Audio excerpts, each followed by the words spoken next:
Jay? Chris Hansen, Here. Trace Connor, Here. Tim Poplin, Here. Eddie Foreman, Here. John Kramer, Here. Larry Church, Here. Corey Crabtree, Here. Dana Miller, Jeff Griffin. Here. We have a quorum. Consideration and action of consent agenda. So moved. Second. Roll call, please. Chris Hansen, Yes. Trace Connor, Yes. Tim Poplin, Yes. Eddie Foreman, Yes. John Kramer, Yes. Larry Church, Yes. Corey Crabtree, Yes. Jeff Griffin. Yes. Motion passes. With no items removed from the consent agenda, we'll see if there are any appearances or petitions from the audience for the Seminole Airport Authority. Okay, with none, we'll move on to current business. Item 1, consideration and possible action to approve Task Order 1 from Delta Airport Consultants in the amount of $246,000 for design and services for relocation of the taxiway at the airport.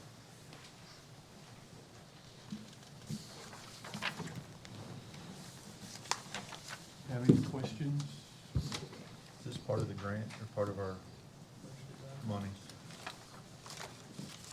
I'm sorry, I missed the question. They had, yeah. When did you like? It's part of the grant. Okay. Yes. Okay. Motion to approve. Second. Roll call, please. Chris Hansen, Yes. Trace Connor, Yes. Tim Poplin, Yes, sir. Eddie Foreman, Yes. John Kramer, Yes. Larry Church, Yes. Corey Crabtree, Yes. Jeff Griffin. Yes. Motion passes. Would entertain a motion for adjournment. Second.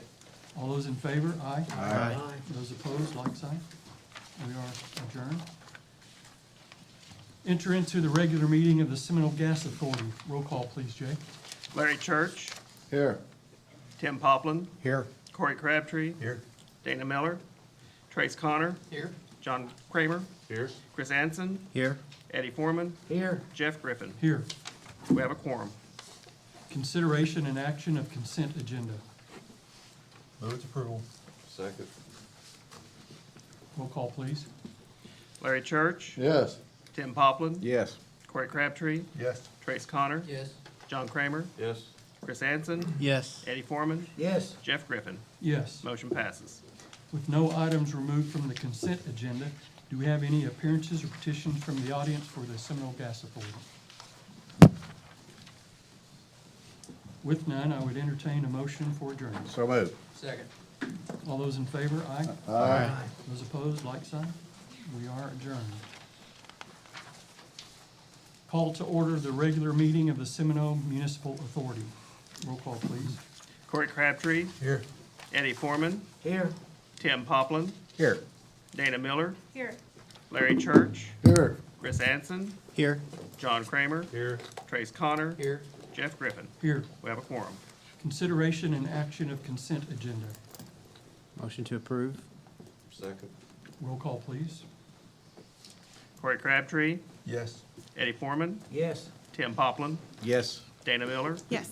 Larry Church, Yes. Chris Hansen, Yes. John Kramer, Yes. Trace Connor, Yes. Jeff Griffin. Yes. Motion passes. With no items removed from the consent agenda, do we have any appearances or petitions from the audience for the Seminole Municipal Authority? Okay, with none, we'll move on to approvals and acceptances. Bids, item 1. Consideration and possible action to approve soliciting bids for 3,400 feet of line for sewer line pipe bursting. Move to approve. Second. Roll call, please. Corey Crabtree, Yes. Eddie Foreman, Yes. Tim Poplin, Yes, sir. Dana Miller, Yes. Larry Church, Yes. Chris Hansen, Yes. John Kramer, Yes. Trace Connor, Yes. Jeff Griffin. Yes. Motion passes. Item 2, consideration and possible action to approve payment of invoice Pay App 6 Final to Letech Solutions for the sewer line rehabilitation project in the amount of $55,941.69. Move to approve. Second. Did you get the second, Jay? Was it Tim? No, it wasn't I'm sorry. me. Who was it? Eddie, Oh, thank you. roll call, please. Corey Crabtree, Yes. Eddie Foreman, Yes. Tim Poplin. Yes. Dana Miller, Yes. Larry Church, Yes. Chris Anson, Yes. John Kramer, Yes. Trace Connor. Yes. Jeff Griffin. Yes. Motion passes. Would entertain a motion for adjournment. Don't we have an addenda under the municipal authority? Did we have one for this one? Yep, there I is. missed it then. Oh, you guys were hiding it from me. Yeah, I think so, All right. maybe. Item 3, under bids. Consideration and possible action to approve the single source bid of $67,565 from Haynes Equipment Company for repairs to the Highway 9 Seminole State College Lift Station. An approved capital improvement project budgeted for $65,000. Motion to approve. Second. Roll call, please. Corey Crabtree, Yes. Eddie Foreman, Yes. Tim Poplin, Yes, sir. Dana Miller, Yes.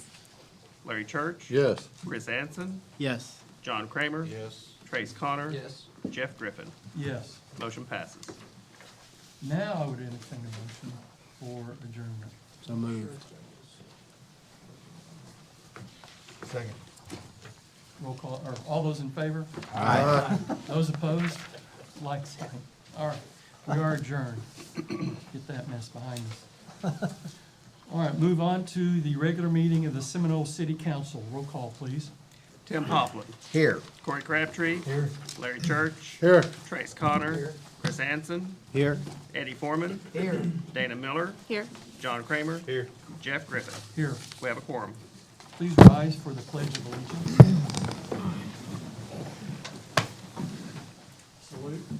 I pledge allegiance to the flag Of the United States of America and to the republic for which it stands, one nation, under God, indivisible, with liberty and justice for all. Corey, would you lead our prayer, please? Dear Heavenly Father, we thank you for today. We thank you for Seminole. God, thank you for everyone that is here. We ask that you would bless our times of decisions and discussions. In your name we pray. Amen. Amen. Thank you. Consideration and action of consent agenda. So moved. Roll call, please. Tim Poplin, Yes, sir. Corey Crabtree, Yes. Larry Church, Yes. Trace Connor, Yes. Chris Anson, Yes. Eddie Foreman, Yes. Dana Miller, Yes. John Kramer. Yes. Motion passes. With no items removed from the consent agenda, do we have any appearances or petitions from the audience? Okay, I need to make this statement before you start. We've kind of changed what, some of our instructions.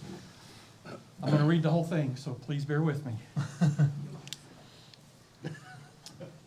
Any person requesting to address the city council during this agenda item, which is appearances or petitions from the audience, shall sign up prior to the meeting. Now, if we have someone scheduled that we know is going to be here to discuss, we'll accept that, but moving forward, we'll need to address that ahead of time. And obviously, you're not from a ward, so we're not going to require you of that, but we would ask that you state your name and business you're representing. Comments on all scheduled agenda items will be heard immediately following the presentation by staff or petitioner. Under appearances or petition, members of the public are permitted to address various topics that they feel are pertinent to the city council.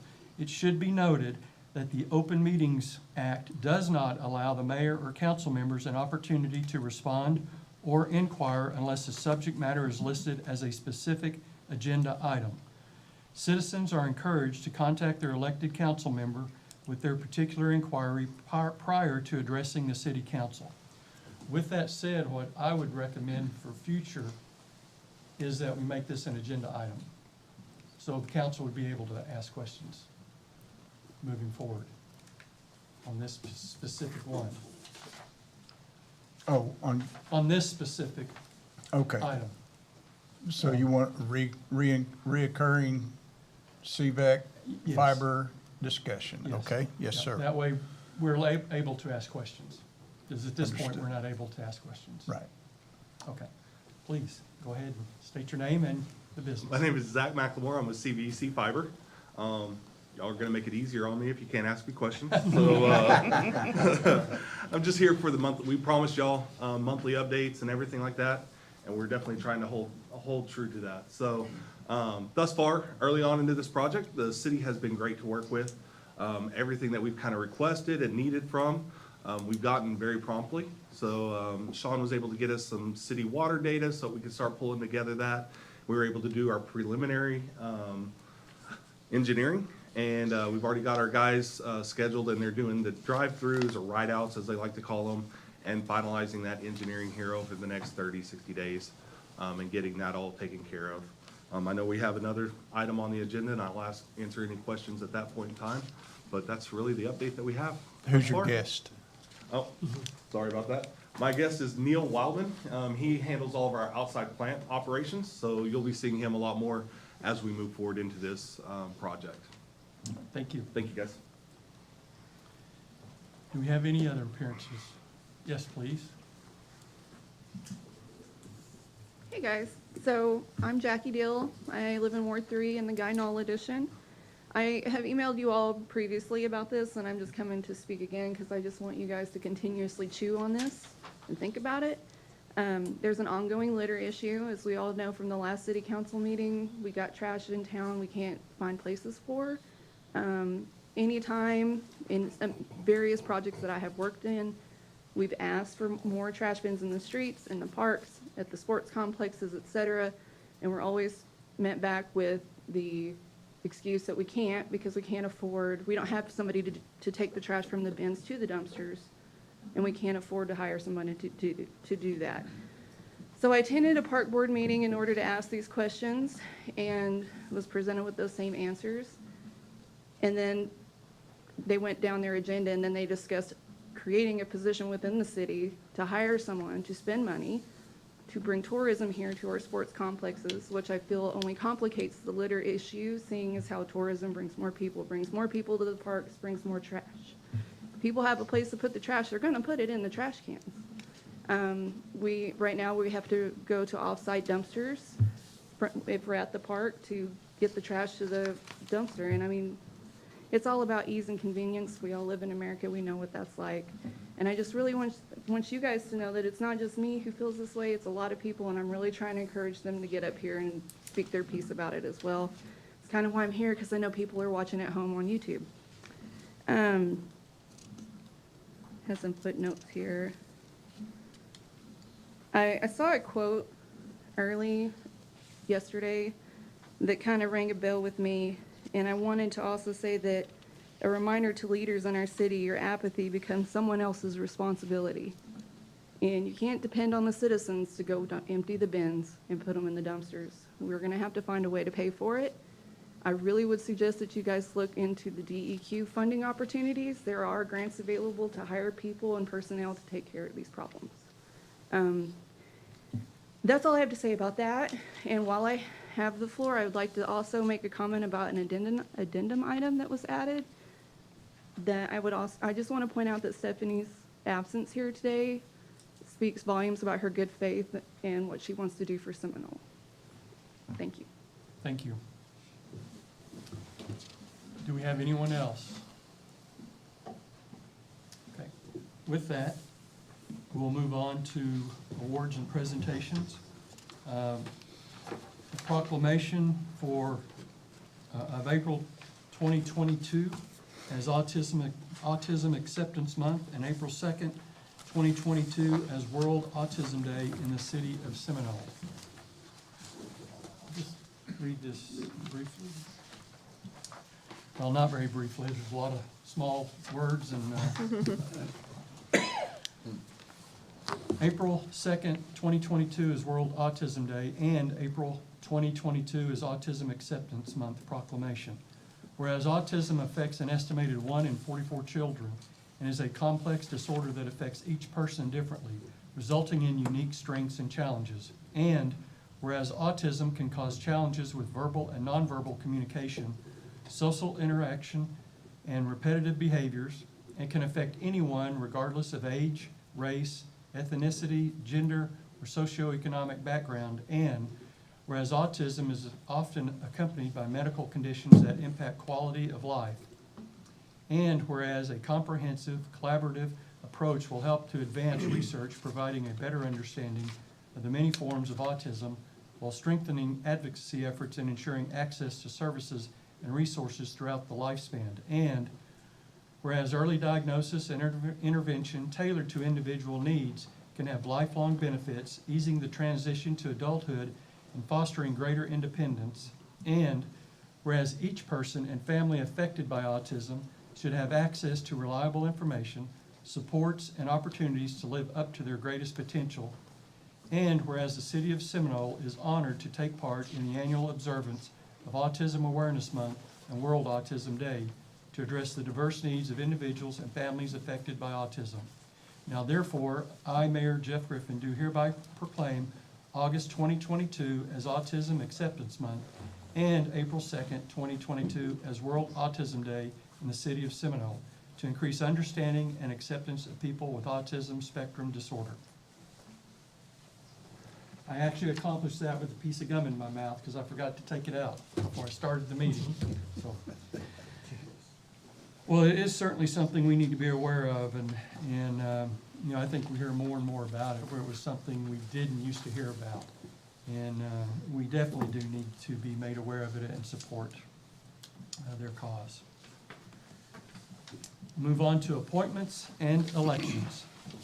Consideration and possible action to approve the mayoral appointment of Natalie Odell to the Planning Commission to fill the vacancy created by the resignation of Ryan Bunyan, whose term expires June 2022. Move to approve. Second. Roll call, please. Tim Poplin, Yes, sir. Corey Crabtree, Yes.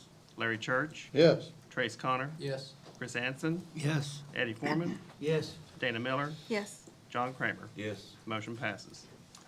We'll enter into public hearing. The public hearing for the closeout of the current Community Development Block Grant for sewer line rehabilitation. Mayor, if I could, I'll just give you a recap, and then anybody that wants to, from the public that wants to give their rendition, certainly welcome to do that. So the Community Development Block Program is a federal program that comes through HUD in a state block grant through to the Department of Commerce, and then it's competitive from there. And we apply through the Department of Commerce for help on various things. In this case, we had an application into them to help with a DEQ citation for the areas around Spur Street, Ideal, Strother, Union, Harbor, Van Drive, Smith, and John Street. And we had applied for $324,000, roughly $325,000, and then we matched it with $325,000. So the total project to fix the sewer line that DEQ had targeted for us was about $650,000 project. We ended up serving 284 homes, 746 people. Of those, about 79% were low and moderate income. So we felt like this was a win all the way around. The project was, in my opinion, very successful. I know that our line crews are excited to have that out of their hair. They're not having to do the yearly, really more than that, probably 4 times a year. We were over there trying to do something creative to circumvent some of the problems that we were having. So we did, before the project, have multiple overflows on manholes during heavy rains. Those have essentially been eliminated. So a big win. We got the grant money, and particularly with the public hearing, we need to emphasize that the low and moderate income people were served, and as far as I can tell, everyone seems to be really happy with it. And this will close out that grant, which will free us up to apply for a new grant next year. So that's our intention. We enjoy chasing the grant dollars, and we're going to continue to do so. So I would encourage you to take any comments with regard to the community development block grant in that area. Okay. With that, I would open up the floor to any comments directly related to the community block grant.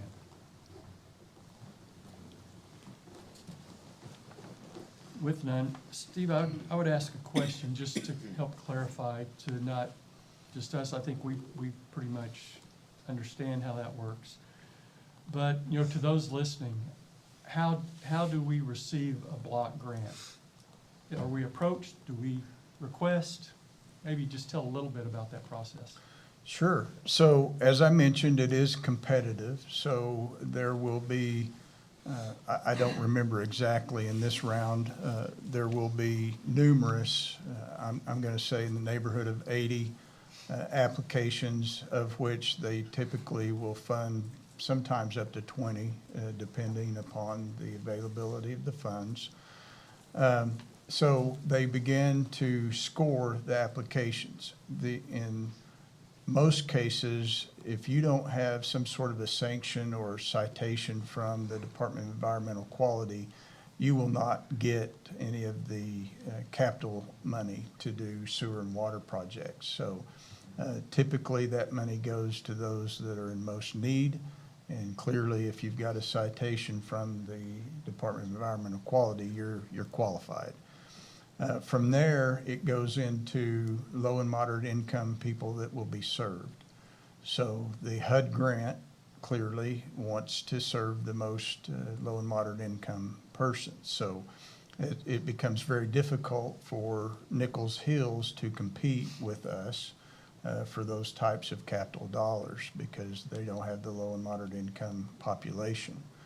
So we make application, the Department of Commerce scores them, and then they have discussions with various Water Resources Board and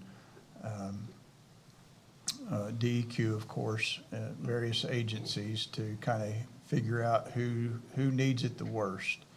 And so from there, they send us a contract and a letter of award, and then obviously we go through all the bidding processes. The environmental clearances have to be done. We have a superstar team here at Seminole with Sharon Emmett and her whole crew that do a fantastic job of grant administration. Many, in fact, most communities our size would hire a consultant and pay them a lot of money to do the administrative piece of this. And we kind of get around that because we've got a great staff. So obviously the work is a big piece of it. Thank goodness we've got our crews that kind of do the inspection and make sure that the sewer is flowing properly. That's always important. You want that to happen after you build a new sewer line. And man, we've got a good project. I think we've got an excellent project, and I think the citizens who were experiencing overflows during heavy rains are super excited about what the council has allowed us to do. Thank you. With that, we will close the Community Development Block Grant public hearing. We'll move on to approvals and acceptances.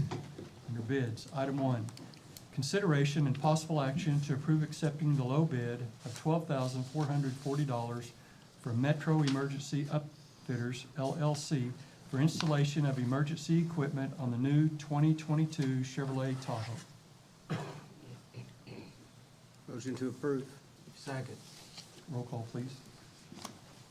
Tim Poplin, Yes, sir. Corey Crabtree, Yes. Larry Church, Yes. Trace Connor, Yes. Chris Anson, Yes. Eddie Foreman, Yes. Dana Miller, Yes. John Kramer. Yes. Motion passes. Under ordinances, item 2, consideration and possible action to approve ordinance number 1263, an ordinance rezoning 1000 Harvey Road from I-2 Restricted Light Industrial to C1 Neighborhood Commercial. Move to approve. Second. Roll call, please. Tim Poplin, Yes. Corey Crabtree, Yes. Larry Church, Yes. Trace Connor, Yes. Chris Anson, Yes. Eddie Foreman, Yes. Dana Miller, Yes. John Kramer. Yes. Motion passes. Under current business, item 3, consideration and possible action to approve replacing the fire department's EMS supervisor position with the position of assistant chief at a starting salary of $65,000 annually, a $10,000 increase over the EMS supervisor position.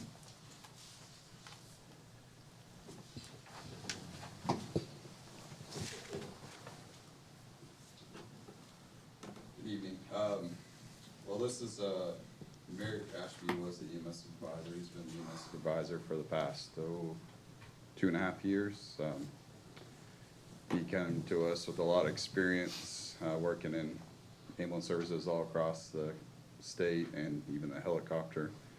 He decided a couple of months ago that he'd rather, I mean, you guys could probably talk to him personally, his personal decision, but he wanted to go back to shift as a corporal paramedic, and we're glad he stayed because he brings a lot of experience to Seminole and has helped out quite a bit. So that kind of left a spot open. He was making about $54,000. Right now, to get a paramedic in the state of Oklahoma with this pandemic, the price of a paramedic right now is just starting pay. Most ambulance services around are around $70,000 a year. So I don't feel like we could get another EMS supervisor in here with the experience we need. So I talked to Steve a little bit, and I think we need to push more towards the assistant chief route like we used to have when Ed Lemmings was the chief and Bryant Baker was assistant chief then.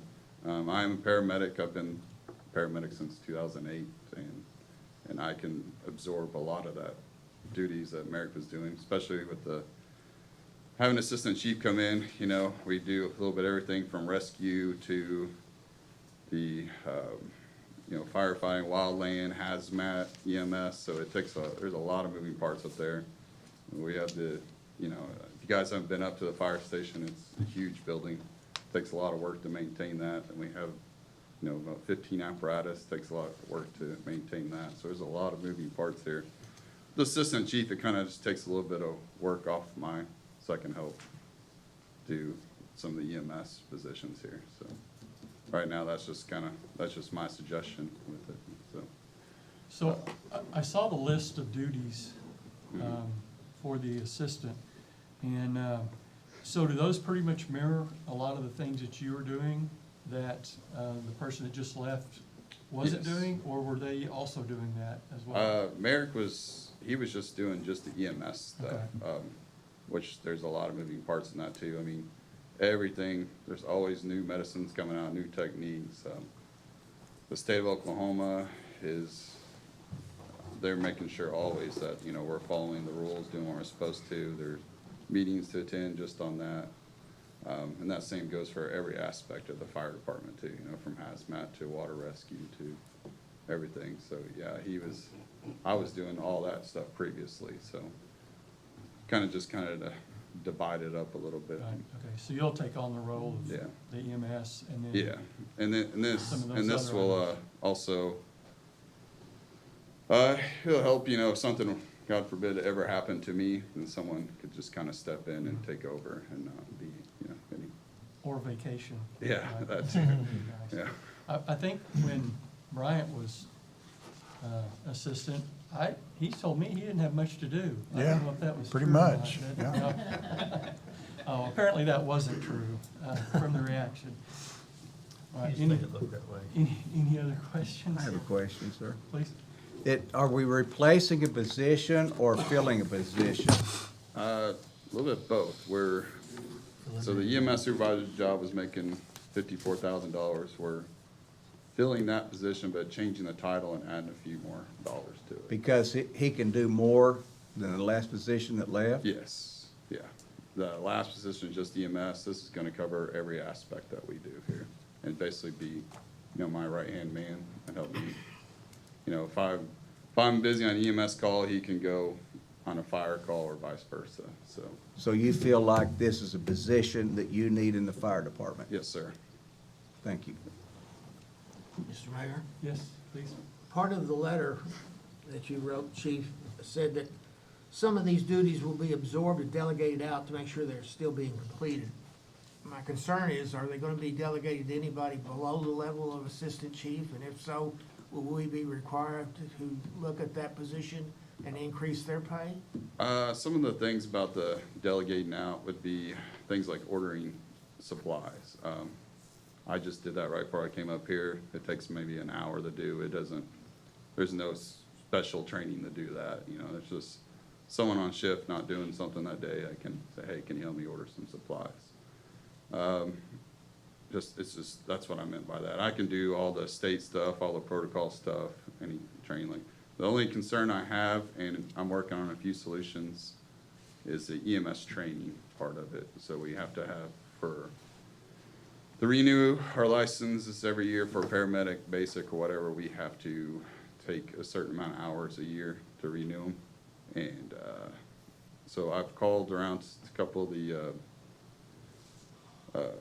like Gordon Cooper and Ada, and to see if they, you know, we could kind of contract some training that way too. And we also do some online training.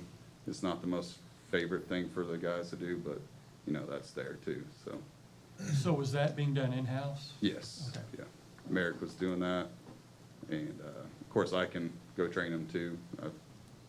I've taught classes to Gordon Cooper before too, so I'm experienced in that. So. Would he be able to do that at all? I realize he'd have to take a separate training course, you know, led by someone else, but Yes. would he be able to Yeah, provide he- that since he's back in? Yeah, he can teach a shift, and usually, you know, an officer on shift can also, just same as the fire training, an officer on shift can do the fire training on shift. We have, I think 5 or 6 of them that are certified to be EMS instructors up there, and we have about 10 of them that are CPR certified. You know, we all go around town teaching that too, so. But that's just, that's my biggest concern is the EMS training right now, so. I have a question. Do we have someone internally that's qualified to do this, or we have to outs? We have outside the a department? few, I think, I've talked to that are interested, but we can advertise outside too. I'd like to keep it in-house because people know the town, know the system better, but maybe we can also advertise for outside too. Please. Is this something that is budgeted, No, or we're gonna have to figure it in? Yes, sir. Work it in somewhere? The extra? yes. Please. So just let you in on what's going through my mind. Some of the council members that have been on for a long, long time recall when we merged Medicus with our fire department. And we were a little bit concerned. We didn't want the fire department, we had a fantastic, and still do, ability to fight fire. We have, I think we're still at a 2 on the ISO rating. 3. So that just points to the fact that we're very good at what we do. In my opinion, we're becoming a little bit medical heavy, and we need to shore up on our firefighting abilities. So one of the things that we'll be looking for is someone that can come in and do the regular firefighter upgrades and making sure that all the new techniques are being utilized and some of that. So it's not just about the medical side and getting the billing done, which is extremely important. But I think we're also going to try to find someone that's pretty strong in the firefighting side. Is Jay gonna be able to pull the money out of his hat? Well, I think part of the strategy is to have Jay do some firefighting duties. And I haven't mentioned that to you, Jay, but no, I think you guys are aware that our budget is in good shape. The sales taxes are very firm, and I think we're going to be fine. But we didn't want to offer a budget amendment to you until you approve this, and then we'll come back and do a reallocation and a budget amendment or adjustment.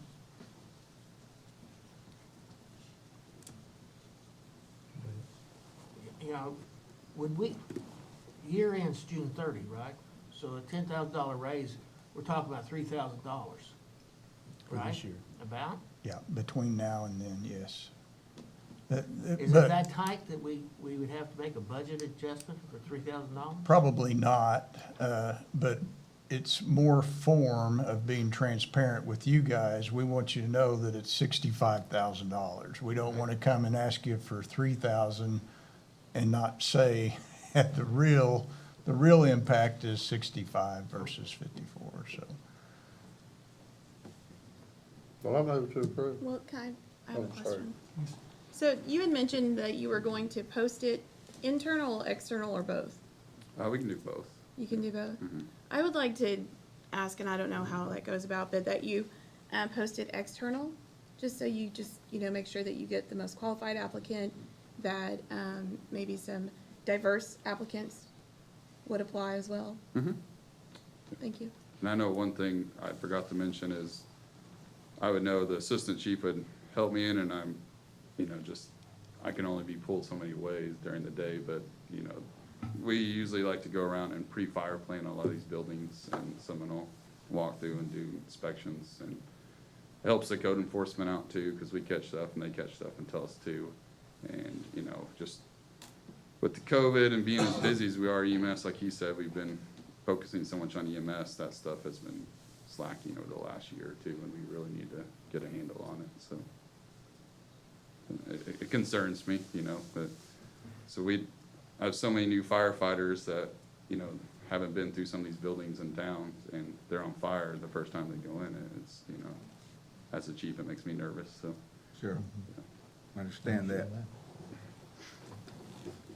Any other questions? All right, thank you. Mhm. Thanks, Chief. Move to approve. Second. Roll call, please.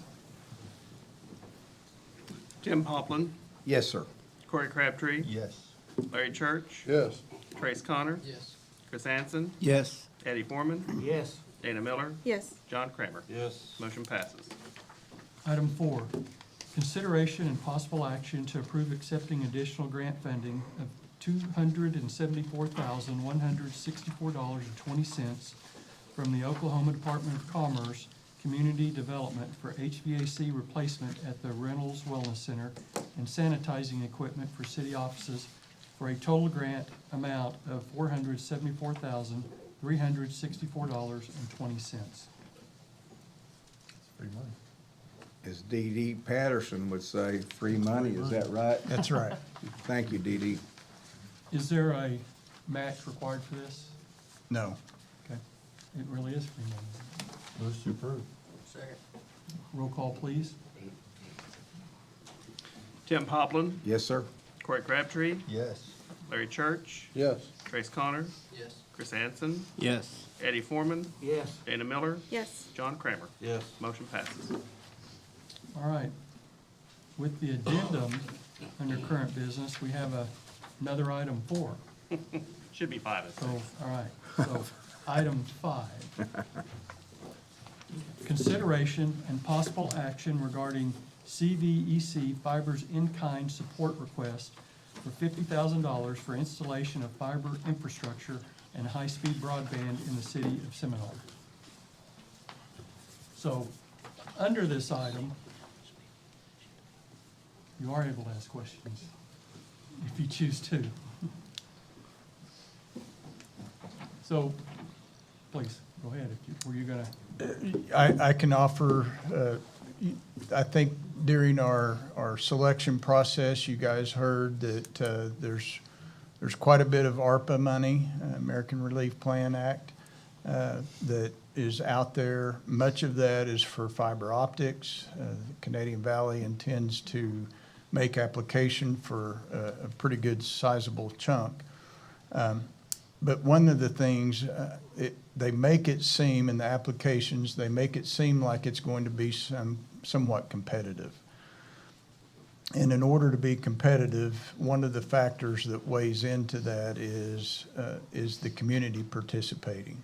So Canadian Valley has asked us to provide some in-kind work or land or something that might be of value that they can claim on their application for the grant dollars. So that's what we're coming to you for approval, for us to be able to do that. And to answer any other questions that you might have. So one of the things that I read that this would go toward would be hiring a crew, an additional crew, which would help with the installation of the fiber optic in Seminole. I would ask, would that crew be dedicated to Seminole, or would it just help you finish your other projects faster, so then you would be able to get to us sooner? It would all be part of the Seminole project, Okay. at the end of the day. So, we have our other projects that are in plan. We don't intend for, those projects to take away from this, and vice versa. So, we've got the plan, and, in this, we're still in the pandemic era of, logistics and things of that nature, so, unexpected costs arise, things of that nature. So having this kind of support and having those grant dollars will also help with anything that does arise that was not expected in the beginning. We'll cross our fingers that none of that ever happens and everything goes according to plan, but you just never know.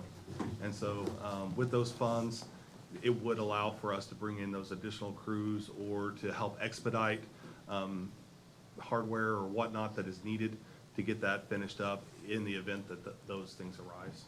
Okay. Any other questions? Yes. Please. Every citizen in Seminole is gonna have access to the fiber? In the city limits, yes, sir. Okay. And really, anybody that's in CVC, Canadian Valley Electric Co-op, they're already getting it anyway. And so really, that's the vast majority of the citizens anywhere around here. Motion to approve? Oh, I'm sorry. I'm waiting too long to ask my question. Sorry. I have a question. So, if the city is gonna give resources or, even if it's in kind, it just makes me wonder, when you do have, you were talking about you bring on more crews, or it's gonna allow you to kind of expand your capacity, right? So when you do those things, do you consider, is there a process in place where you consider maybe resources from the city of Seminole, maybe business owners that you could, procure things from? Or when you're hiring folks, do you look if they're from Seminole? I don't even know if that's appropriate. I'm just asking if there is a kind of a reciprocal relationship there. I believe there's naturally a reciprocal relationship. We actually just hired a new member service representative that lives right here in town. Okay. One of our technicians lives right here in town, lives right across the street from one of you guys. So, yeah, we already have a presence in Seminole. We are looking to grow that presence, and for this relationship to be reciprocated. Everything that we have that aligns with us is gonna align with the city, and we think that your interests align with us as well. And, our mission statement is to improve life, serve community, and that's what we're out doing. And we see this as the epitome of that mission statement. There is a need here for broadband connectivity, and that's why we approached you all and felt that we were the right decision. I think y'all agreed with us. Absolutely, yeah. I just want to make sure that if there was, that it's heard. And again, I don't have any idea what those processes look like on your end. I'm sure they're very complicated. And at the end of the day, you always do what's best for the people you serve. So I'm not questioning that. I'm just asking if there's, you could consider that moving forward. I'm really happy to hear that some of your newly hired employees are from the city as well. That's important to me, I think. And then, for certain things, like if you're looking to buy a widget and we have a widget company in town, you might just want to consider them as You well. do Not if sell a you lot of already good do that. widgets, as long as it's not on Monday that I often procure, so. Yeah, definitely. You know, and the same goes for both sides of this, you know. Sure. We are Seminole-based since 1939. We want to see this community grow, and we want to grow with you. And we believe that these services are going to help with that. And we also want to not only provide the services, but to be a part of that. And, you know, we started turning over that leaf, participating in the Christmas parade. We're going to be at the Made in Oklahoma Fair coming up here, which sounds like it is going to be spectacular. And, you know, we're looking forward to that involvement and really just being a part of that community. Thank you. Canadian Valley used to have the sidewalk sale days. I used to work at Canadian Valley, and they had a big deal in the city every year. Then they had sidewalk sale days, and the Canadian Valley would bring stuff in, and it was something that has gone by the past, but it was really a neat deal back in the days. So maybe we can get back to that place. Maybe so. I'd be interested to learn more about that. Yeah, I think you need to set really up neat. I a, used to work there. Mr. you Mayor, need to set up a hotspot for your internet downtown, right, Amy? Hotspot. Hotspot, you go sit there and we want to test the speed. Mayor, that is not a non-budgeted item, so Jay's got to pull another rabbit out of his hat. No, this actually Comes from ARPA money. is gonna come from Okay, ARPA money to I got you. request, so Thank we you. don't have any money invested into it. I didn't mean to interrupt you, but No, thank you, that's sir. not- that's fine. Our city attorney, Brad, did you have? Well, I was You gonna, go first. I was gonna say that we probably, I would recommend that the motion be contingent upon execution of our contract, which we're meeting Friday to finalize those details at Canadian Valley, so it would, just so that if something were to happen, we've not pledged $50,000 to something that we're not gonna get any benefit from. I'll amend my motion to include that contingency. All right, we have a Not, motion. I'm optimistic that we're gonna And get to that part, you know, if the grant doesn't go through, then there's Right. anything anyway, so. We tried. Thank you. Okay. We have a motion? Yes. Chris, give No, them we do a- have a are you motion. seconding? Oh, second. Okay. Roll call, please. Thank you very much. Thank you. Tim Poplin, Yes, sir. Corey Crabtree, Yes. Larry Church, Yes. Trace Connor, Yes. Chris Anson, Yes. Eddie Foreman, Yes. Dana Miller, Yes. John Kramer. Yes. Motion passes. Item 6, consideration and possible action to remove Stephanie Davis from the Park Board pursuant to Title 11-1-2 of the Code of Ordinances. Mr. Mayor, there's an addendum, actually, it's 1123 of the code. I'm going to ask the council to table this. We're waiting on some more statements, and I just think this would be premature. I'd recommend that that be tabled. Any discussion on this? I think I want to read a statement that I had prepared, so I'd like to do that first before any motions were made. Based on recent information I have received, along with concerns received verbally months ago by some of the park board members, Stephanie Davis's conduct during meetings create a negative atmosphere which inhibits efficient and productive meetings. It is a distraction for the board and distracts from the board from conducting the city's business. Based on this information, I feel like I have no choice but to recommend Stephanie Davis's removal from the park board. I understand that the city attorney is looking at some other documentation, but I felt like that at this point, I needed to read that statement for the council to understand why I had this put on our agenda. With that said, that's my final comment on this. Mayor, do you have a problem for tabling this? It's not my call. It's the council's choice, not my choice. Because I'm not a voting member unless there's a tie, so this is your guys' decision. I think that our attorney is counsel, and we need to follow our counsel's advice. And that's just my opinion and my opinion only. Is that a motion? No. Okay. It's discussion. Okay, fair enough. I'll make a motion that we table this until the next official council meeting. Okay, And at the recommendation of our city attorney, and see what evidence or whatever it is else that's coming forward before we make such a serious decision. I have a motion.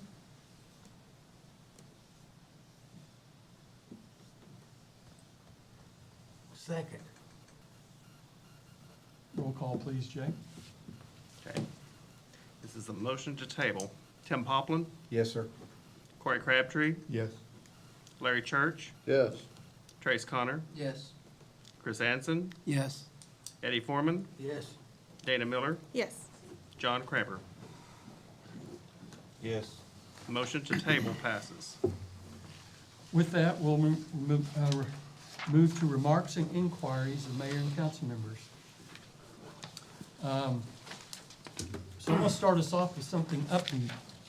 I received a call. I'm gonna have to kind of go through my notes because they're kind of gibberish and I did not get to finalize it, but I received a call from Angie Moore. She is the hospital president at SSM Health in Shawnee, St. Anthony's, as you might also know it. And she advised me that they have signed documentation to start the transfer of operation from the Seminole Hospital to SSM St. Anthony's, which they hope will be completed in the third quarter of this year. So, you know, again, we have a local hospital that will be running the facility. Personally, I think that's great. They have an interest in Seminole. And, you know, that's just, we see, or at least I see, all of these SSM healthcare facilities popping up all over. Everywhere. And so I think it's gonna be great for Seminole that we're gonna be part of their network of hospitals. Anyway, that's my announcement that I wanted to provide. With that, we'll move on to Ward 1, Larry Church. Councilman Foreman, it's good to see you back. Thank you. And I appreciate you bringing that up, Mr. Mayor, about SSM. I retired from there, from their psych unit, as you may have guessed. It wasn't graduated out? Yes, that's exactly what they thought. You can spell the alphabet. And I have to say, I'm really proud of the city of Seminole and everyone that participates in improving our standing. That's really all I have to say today. Thank you. Thank you. Ward 1, Dana Miller. All right. So, welcome to Ward 1, everyone. Let's see, I have a couple of constituent issues for follow-up. One is, had a constituent contact me about their concern that the downtown area was not plowed during the last snowstorm, and that kept some businesses from keeping their doors open. I do know that there is reasoning behind that, but I just wanted to put that on the record. They asked for that, so wanted to mention that. Once again, I want to commend our police department on doing such a great job as far as responding to calls. It's never a dull moment on my street, apparently, and they reacted very quickly, and just, you know, were just super thorough. So I just wanted to commend the police department. And also, just on a personal note, I have a family friend. He is training to be a firefighter. He's like 19, 18 years old, super great kid. But he's telling me all of the things that he has to do for training. And a lot of that includes they actually have to be an EMT, I think now, or certified or something like that. So he's squeezing in a ton of, which I would think would probably be at least a couple years of college courses within a short amount of time, and plus having to, I think he said run up a ladder with all his gear on or something, and so I'm just, again, it just makes me, places me in a place of awe for our firefighters, for all the work you all do. So I want to commend you. for all of that. A question I have, and if somebody can give me an update. I know last time we were here, we talked about a concern about the update on the grocery. So I was hoping for an update on the grocery tax on the state level. If anyone knows where that's at, I would appreciate an update. And then March is Women's History Month. I'm not sure if anybody's aware of that, but I just wanted to acknowledge that, but also mention that during this past week, the city of Seminole lost one of our biggest champions in Jasmine Moran. She passed away, and of course, we're all familiar with the Children's Museum that her and her family, started, and it's nationally known, worldwide known, and has put Seminole on the map. And she was an amazing woman, and I just wanted to just reiterate that.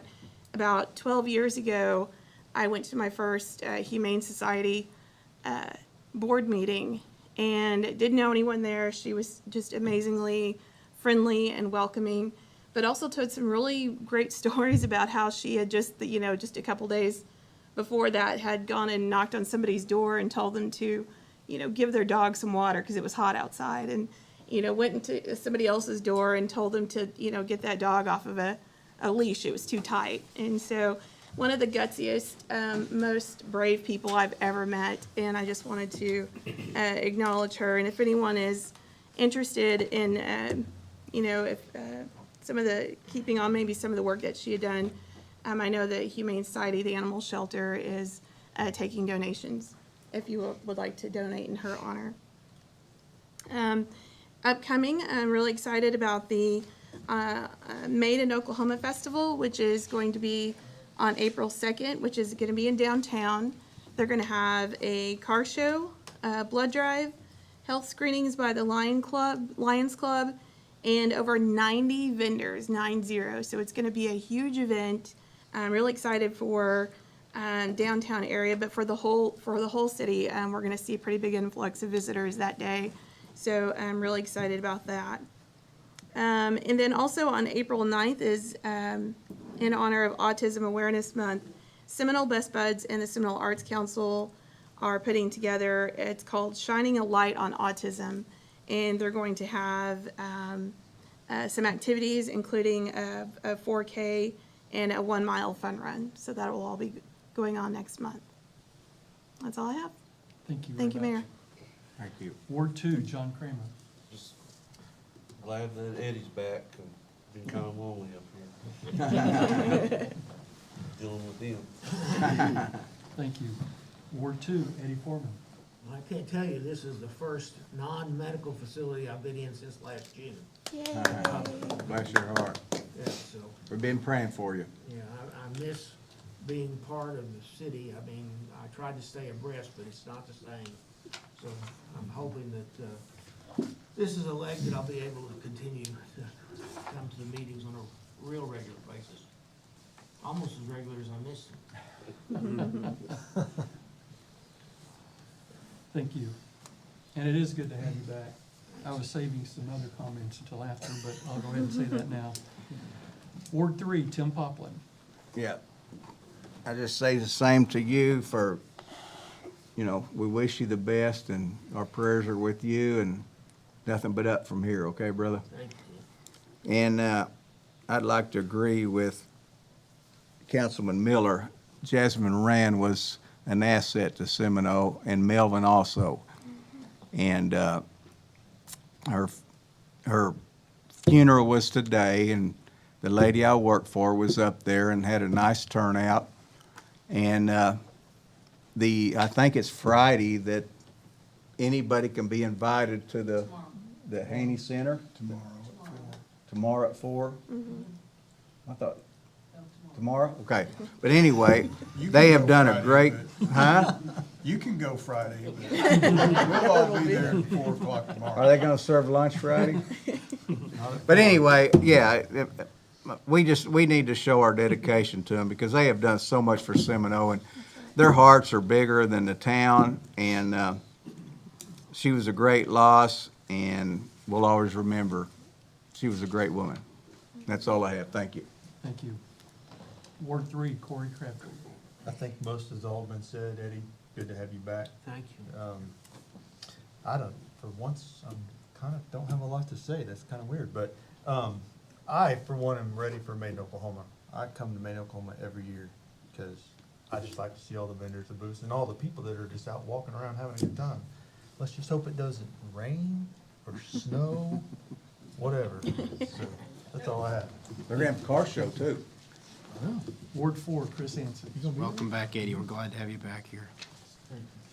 Ward 4, Trace Connor. I just want to remind everybody that Wilson and Northwood are having a book fair this week, so if you know how to read or you don't know how to read, maybe you want to go get a book for your kid or yourself or whatever, but a lot of times, that's the only money that they have to replenish their library at the school, so buy your books there. Nice. We also have the prom thing. It's an event that's been going on for 23 years that we raise money to keep the kids safe, and there's still time to donate Canadian Valley if you would like to do that. Be part of the community. It'd be a great time. That's right. It's March 24th, 6 p.m. at Kelly Haney Center. They've got $300 tables decorated for 8 people. That's pretty cheap dinner. And $150 if you're going to decorate it yourself for 8 people. Once again, condolences to the Moran family for all they've done for Seminole. It's a very great loss. Another thing, this weather, this is the third time I've gotten out my winter clothes, and it looks like we're going to have a little bit more winter weather this coming weekend, so be safe out there. That's all I got. Thank you. Well, I guess we will allow our city manager to have a say. Why, thank you, Mayor. Thank you. I'll be brief, less than 45 minutes. First of all, welcome back, Eddie. It's a joy to have you back with us. Jasmine, we're going to miss you, and Melvin, our hearts go out to you. You guys are such a huge part of who we are, and we're with you. I just want to give you a quick update. The grocery tax, the only one that I know of that has gotten out of committee is one that it is only the state tax that is attached to it. So the city tax would still be in place for groceries. So if that changes, I'll try to send you an update. The Planning Commission heard from a developer that is intending to do a strip center across, in front of Eastgate and Twin Lakes last week. It's going to be a really neat addition, and I think everyone is going to enjoy the stores that Scott Sweeney has got in store for us. There will be additional, I can't remember, it seemed like 8 new homes behind the strip mall across the street from Mr. Anson. So they're really nice. He showed plans, some floor plans and facades of what the homes were going to look like. So we're excited about that new development.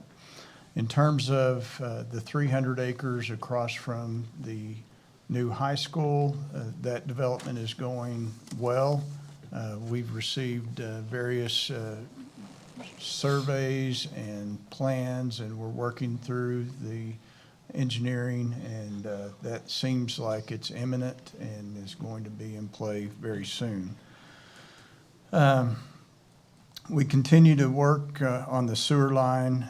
Last month, we talked a little bit about the Seminole State baseball sewer line that was going to be coming out of the new facility. We're working with both the contractor, the engineering, and the Seminole State Educational Foundation. I think we're going to get there sooner than most people expected. The manholes are on order, the pipe is already in place or on site, and we expect that the work will go very quickly. It's already been cleared and grubbed, so it should go very quick.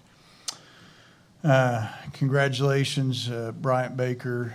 He's one of our superstars. Man, I'm telling you, this guy is on it all the time, whether it's making sure that our streets are sanded and treated, or building new streets, planning for new water towers and new installation. We couldn't be where we're at without him, and certainly without his crews. Another great job. One thing that happened recently, I don't know if any of you have seen the effects, but we were really excited. Certainly every August, we have the issue of overhanging trees in the streets. And we all kind of grimace as the new school buses with shiny new paint go under the trees, and it rips the lights. And I know our fire apparatus has the same issue. The new piece of equipment that you guys allowed us to buy came with a tree trimmer. So our guys have enjoyed being able to go through the streets, and this thing is massive. It takes, I don't know, 8-inch diameter probably. Tree limbs down and puts them right into depository. So it's been really neat. We expect to see more as we see the infractions. You already got the Canadian Valley update and the hospital. So I need to say it's that time of year where I kind of stand in awe. Sometimes I get to recreate. Sometimes it's at watching baseball at the Oiler Park, or occasionally on the golf course. And it never fails when I'm out and about that I see John and Jennifer Kramer volunteering their time at the baseball and softball fields. I don't know how they do it. I've decided, I told Bryant Baker, I said, John Kramer, works tirelessly, and it must be his therapy, because there's no other way that he could spend the amount of time that he does on those baseball fields, and Jennifer's the same way. So they deserve a huge pat on the back. I think if anyone saw the job description that they do on a nightly basis, I think you'd be a little bit overwhelmed. I think that's certainly something that we all take for granted. So I wanted to say that. Your airport hangar project is going along very well. It's kind of hard to get to if anyone wants to go out and see it. Bryant, do you know when they're going to be erecting the actual hangars? It's supposed to be Friday, but with the winter storm, so it looks like it may be Monday. Okay. Right now, it's just a slab of concrete, but maybe next week, if anyone wants to go out and take a look at the new hangars, it might be a great time. With regard to litter,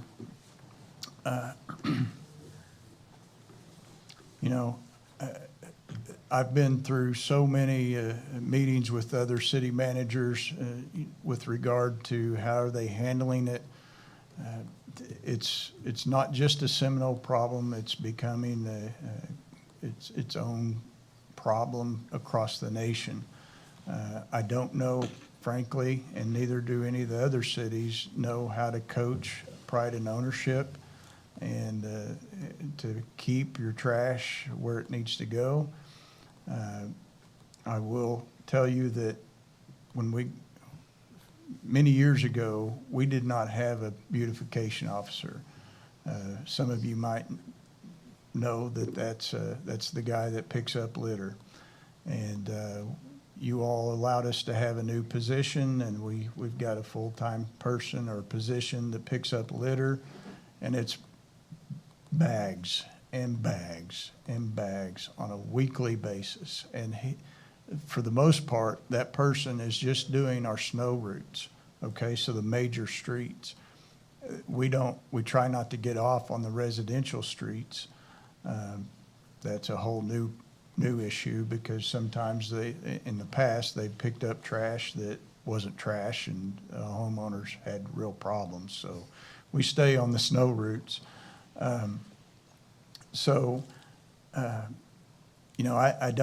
necessarily have a solution. If you guys have got ideas, it's a big problem.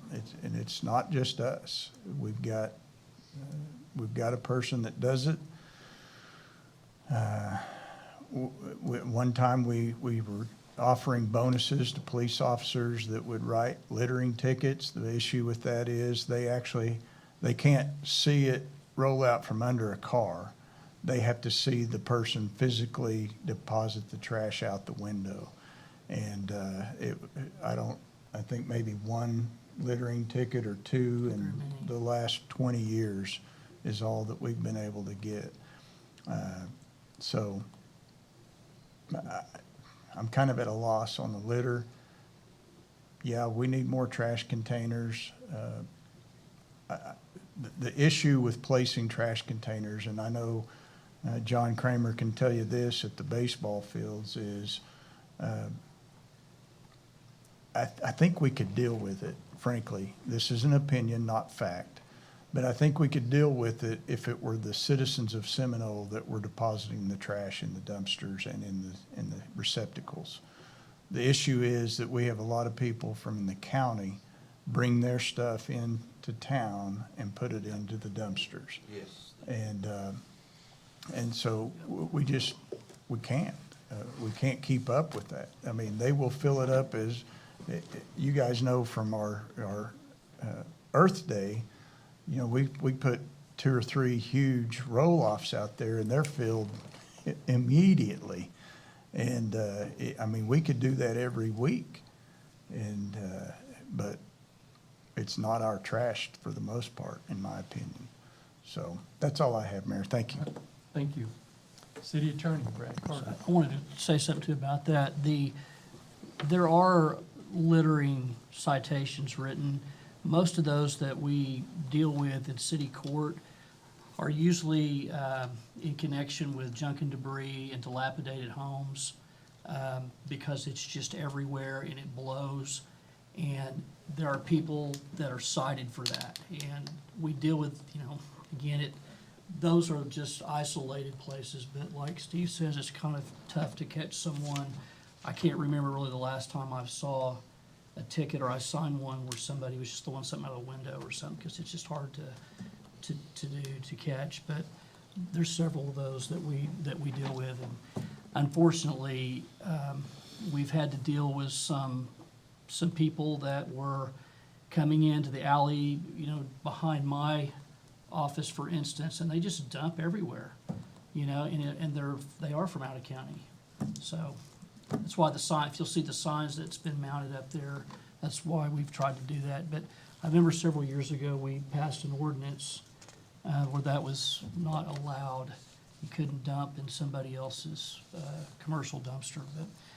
But I wanted to clarify something that the mayor was talking about when you were reading, Mr. Mayor, the rules, kind of the adjustment that was made. This was something that came out of a long line of discussions that I've been following on the Oklahoma Association of Municipal Attorneys, OML, Municipal League. It's just been a problem. It's one of the most difficult things to kind of corral as a governing body. Almost from what I've read and what they've discussed, about half of the communities in Oklahoma governing bodies don't even have an agenda item for public appearances and petitions. And I don't think it's good business. I think it's important that you have that. I'm glad that Seminole has kept that in place. That's been there for as long as I can remember. But one of the issues that has arisen under the Open Meeting Act, a citizen can come and present his or her topic, whatever it may be. It may be an announcement, hey, we're having this car show, or I've got this problem, or the dogs are running. What can we? It's for the council to listen to this person's, whatever this person chooses to speak about. Where you get into a slippery slope, though, is when that person comes before the council, this council has no idea what that person's going to talk about. Okay? No idea. Therefore, it's not an agendaed item. Okay? Which prohibits action from this council, from the governing body. You cannot vote on anything this person brings up because, again, it's not something you can take action on. So what a lot of city attorneys and a lot of governing bodies have problems with, they don't want to have to police that. But we've always been very good at it, I think, you know, and it's more important, I think, from a public policy perspective to have that person, to have that, okay? So that we can deal and you can hear with those types of things. But I'll give you an example where this came up. It came up last month when we had the trash, the waste collection contract. We had people speak, you know, in the public appearances of the audience, and you were able to engage back and forth, right? Well, later on, you had an agenda item where you voted on that. That's okay, okay? But if you have somebody up there speaking on something and they're passionate about it, they need something done, they're whatever it is, the way you react to that person, whether it's asking questions, do this, do that, you got to be careful what type of action you're taking, because you would be discussing business and doing business improperly, okay? So really what we want to see is we want to encourage people to come and present whatever they want in front of the council. It's a time for you to listen. Can you ask questions? Yeah, sure you can, if you desire. I would caution you that what you want to be careful about is, you know, before you get too in depth in a topic or really engaged, you need to make sure that is, you know, first of all, it's on the agenda later on. If it's not, then maybe we need, the proper procedure would be to place that on an agenda later on, okay? But you'll notice that there is a specific sentence in here that says that citizens are encouraged to contact their elected council member. And just like Daniel was talking about, you know, she has constituents that talk to her, and I know all you guys have had that happen. It's important that they contact you to work out issues, bring that to the attention of whatever city staff person, and try to work those issues out if you can before council meetings. That way we don't have to have, you know, someone come in and voice their concerns. Not that it's wasting time, but it could really be more effective if we work smarter and not harder, so to speak. So it's very important that you follow that. That is an Open Meeting Act requirement. And that's why we've adjusted these particular instructions to let the public know. You want to make sure that we try to follow this. We want them to sign up. The reason we want them to sign up, so the mayor can take the list, look, when this section comes up, okay, I've got 5 people here, first up, or who wants to go first, and the mayor has that list so we can proceed in an effective and orderly manner. And that's why that is there. So I just bring that to your attention. It's nothing that anybody has done or not done. It's sometimes a little bit easier every now and then to kind of re-educate ourselves, refocus on really how we need to be doing things. So, Mayor, that's all I had. Okay, thank you very much. So the bad thing of having some additional things to say afterwards is a lot of times they get taken up by others. But I'm going to continue with a couple. One is I want to offer my condolences to the Moran family. When you lose someone with the history and the activities that they've been so involved in with the city and moving the city forward, you may not realize it right at first, but that creates such a void that we're going to miss out on moving forward. You look back and just look at all of the things that Jasmine had her hands in over the course of time that she's been here. You know, it's irreplaceable. There will be others that will come along and others that have been here before that have had their hands in many different activities. but it's not something you can just go replace. And for that, we will definitely miss Jasmine's activities and her being here. The other thing was, I want to remind everyone that if you're having issues, please contact your city council members. I'm still going with it.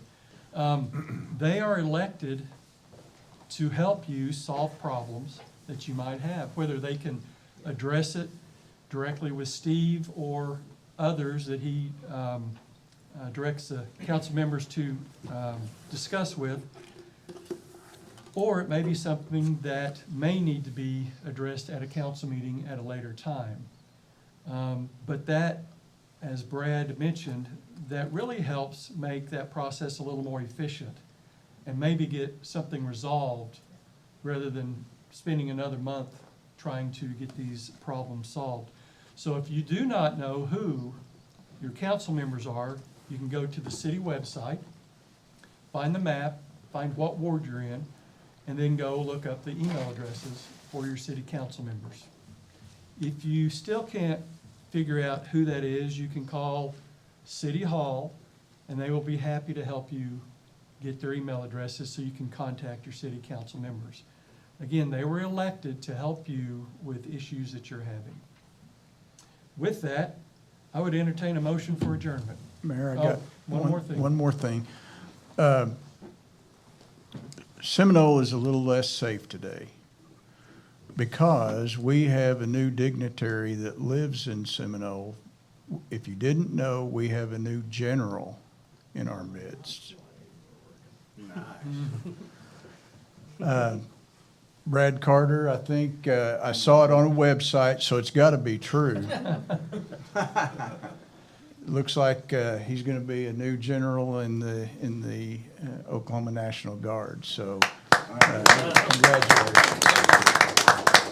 Along those lines, I just want to, my thoughts and prayers are with the Ukrainian people and all of the people that our Oklahoma troops trained in Ukraine when they were over there. So it's a bad situation, but that's all I have. Thank you. Now I would entertain a motion for adjournment. So moved. Second. All those in favor, aye? Aye. Those opposed? Like sign.